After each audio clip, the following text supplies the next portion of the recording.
Assalamualaikum warahmatullahi wabarakatuh. Selamat datang di kajian kitab Risalah Jamiah Maqasid bersama saya Ustadz Zakaria. Kali ini seperti yang tadi saya sebutkan bahwa kita akan mengkaji kitab Jamiatul Maqasid yang dikarang oleh Hadratus Syekh Hasyim Asy'ari. Dalam kitab ini kita akan mengupas, menjelaskan tentang masalah fikih, hukum-hukum Islam. Juga di situ nanti ada masalah tasawuf dan juga ada masalah tentang bagaimana kita kembali kepada Allah.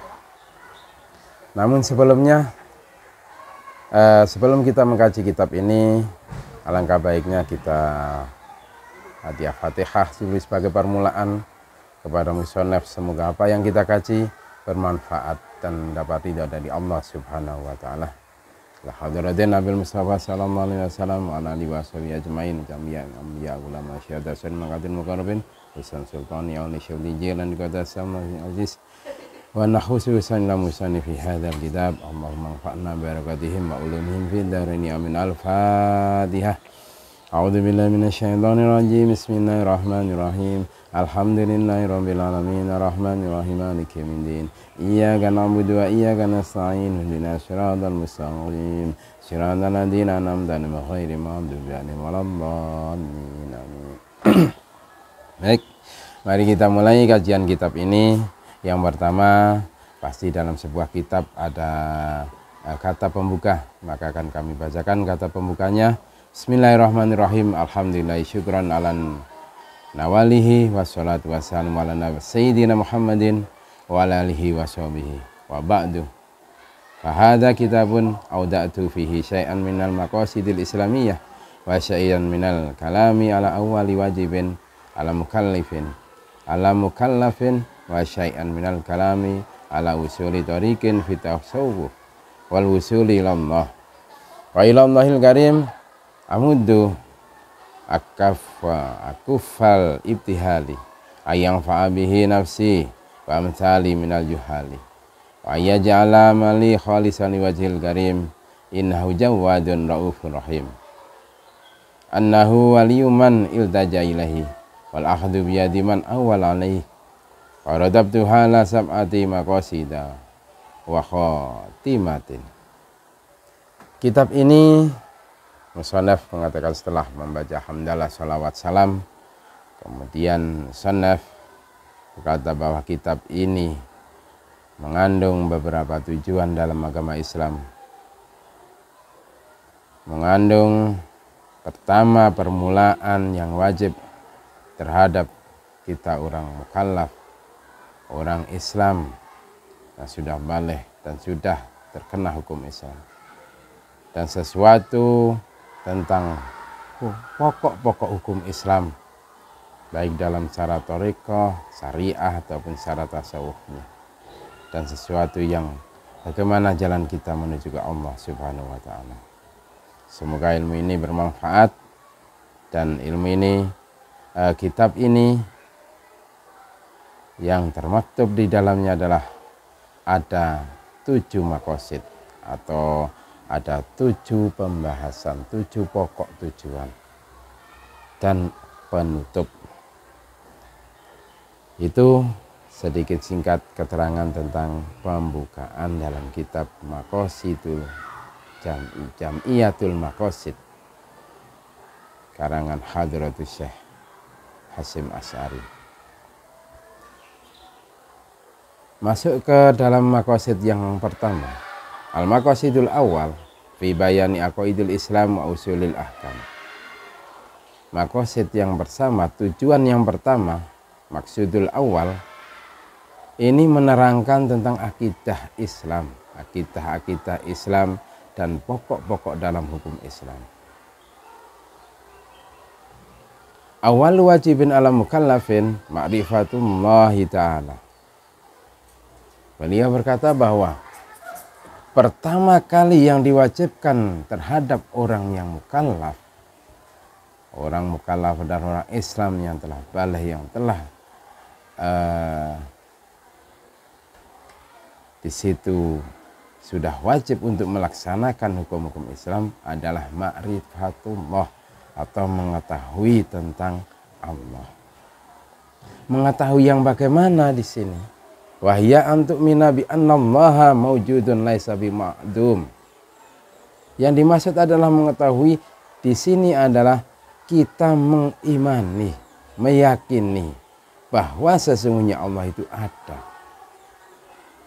Ada dan tidak mungkin tidak ada. Laisa bi ma'dumin. Allah tidak mungkin tidak ada, tapi Allah adalah ada, zat dan ada. Qadimun laisa bihadisin, yang terdahulu, tidak ada yang mendahului Allah. Dan Allah bukanlah sesuatu yang baru datang, tapi Allah ada sebelum semuanya itu ada. Bakin layat ro'u alaihil adam. Kemudian Allah itu mempunyai sifat tetap. Tidak ada sifat adam atau sifat tidak ada. Jadi Allah itu dari awal sampai akhir Allah adalah tetap. Ini keyakinan di situ. Ini keterangan dari sifat 20 Allah itu, yang dalam satu kitab lain dikatakan kitab Aqidatul Awam bahwa di situ Allah mempunyai 20 sifat wajib. Nah, ini adalah penjabaran sedikit tentang 20 sifat Allah. Bakin layat ra'u alaihil adam. Kemudian mukhaliful lil hawadis laisa biyumathilihi. Laisa yumathiluhu. Bahwa Allah itu berbeda dengan makhluknya. Berbeda dengan sesuatu yang baru. Dan tidak ada yang menyamai dari Allah. Maka seorang hamba tidak boleh memikirkan tentang zat Allah, tapi pikirkanlah ciptaan Allah, karena Allah tidak bisa dipikirkan zatnya. Manusia manapun tidak mungkin bisa akan memikirkan zat Allah, tidak mampu. Maka kita sebagai makhluknya diperintahkan untuk memikirkan ciptaan-ciptaan Allah. Tafakkur fi khalqillah wala tafakkuru fi dzatillah. Berpikirlah tentang ciptaan Allah, jangan berpikir tentang zat Allah. Termasuk di sini keterangan bahwa Allah itu berbeda dengan apa-apa yang telah diciptakannya. Selanjutnya qaibun binafsihi la yahtaju ila mahallin wala mukhassasin. Kemudian Allah itu berdiri sendiri, berdiri dengan zatnya sendiri. Allah tidak membutuhkan tempat, tidak membutuhkan sesuatu yang ada. Maka Allah ada di mana manusia itu merasa Allah itu ada. Tidak membutuhkan tempat, tidak membutuhkan ruang dan waktu, itu Allah. Maka beliau, Allah adalah qaimun binafsihi, berdiri dengan zatnya sendiri. Wahidun la musyarikum, wahidun la musyarika lahu fi dzatihi wala fi sifatihi wala fi af'alihi. Kemudian Allah itu satu, esa, tunggal, tidak ada sekutu baginya, baik sekutu dalam zatnya ataupun dalam sifatnya ataupun dalam perbuatan-perbuatannya. Allah tidak membutuhkan sekutu untuk itu. Maka Allah adalah tunggal. Qul huwallahu ahad, itu dicamkan dalam kitab. Maka di situ kita harus meyakini bahwa Allah itu adalah wahid, satu. Tidak ada yang menyekutukan Allah. Tidak ada itu dalam hal dzatiyahnya ataupun sifat-sifat Allah ataupun dalam perbuatan-perbuatan atau sesuatu yang dilakukan oleh Allah. Itu tidak ada yang menyekutukannya. Lanjutnya lahu al-qudratu wal iradatu wal ilmu wal hayatu wasam wal basar wal kalam. Allah mempunyai sifat kuasa, berkehendak. Kemudian Allah mempunyai sifat juga al-alim, mengetahui, hidup, mendengar, melihat, dan berbicara. qadirun iradah, kudrah iradah, ilmun hayyan sami'un basar.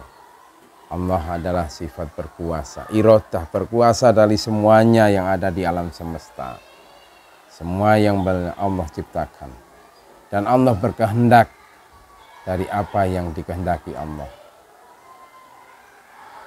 Dan kadang Allah berkehendak tidak seperti yang dikehendaki manusia, karena Allah punya sifat iradah. Ilmu Allah mengetahui segala sesuatu yang ada di alam semesta ini, baik sekecil apapun. Hayah, artinya Allah itu hidup dan tidak mungkin mati. Sam'u wal basar wal kalam, Allah mendengarkan, melihat, dan berbicara. Bahwa al-qadiru al-muridu wal alimu wal hayyu was sami'u wal basiru wal mutakallimu, kemudian dikukuhkan dengan sifat Allah, yaitu Allah itu al-qadir. Tadi kudrah, maka Allah al-qadir, zat yang berkuasa. Kudrah Allah berkuasa, mempunyai sifat kuasa. Al-qadir Allah, zat yang berkuasa dari segalanya. Dan Allah yang berkehendak, Allah maha mengetahui, Allah maha hidup, Allah maha mendengarkan, dan Allah maha melihat, juga Allah maha berbicara. Di sini kita harus meyakini bahwa Allah mempunyai sifat-sifat yang telah tersebut di atas. Nah, itu sering disebut, itu adalah sifat wajib Allah yang kita ketahui, yang harus diketahui oleh semua orang mukallaf. Wajib. Di sini salaf mengatakan awalul wajibi ala mukallaf ma'rifatullah. Dan ulangi lagi, ma'rifatullah itu mengetahui Allah, diantara mengetahui sifat-sifat Allah yang sering terkumpul, yang pada zaman dahulu sering kita mendengar lagu-lagu Allah wujud kidam bako muhallafatul lil hawadisi qiyamuhu binafsihi wahdaniyah qadrah iradah ilmu hayan sama basor kalam qadiron muridan aliman hayan samian basiron mutakaliman. Itu adalah sifat wajib Allah. Itu untuk pertama kali ada pembahasan kali ini. Kemudian pembahasan selanjutnya akan kita lanjutkan lagi besok pada kesempatan dan akan datang, dan insya Allah ini akan berlanjut. Semoga pada pembukaan ini kita dapat memperoleh manfaatnya. Pertama, pembahasannya adalah ma'rifatullah, mengetahui sifat-sifat Allah yang wajib bagi orang mukallaf. Kita dapat bertemu lagi di lain kesempatan. Kita akhiri, wallahu a'lam. Assalamualaikum warahmatullahi wabarakatuh.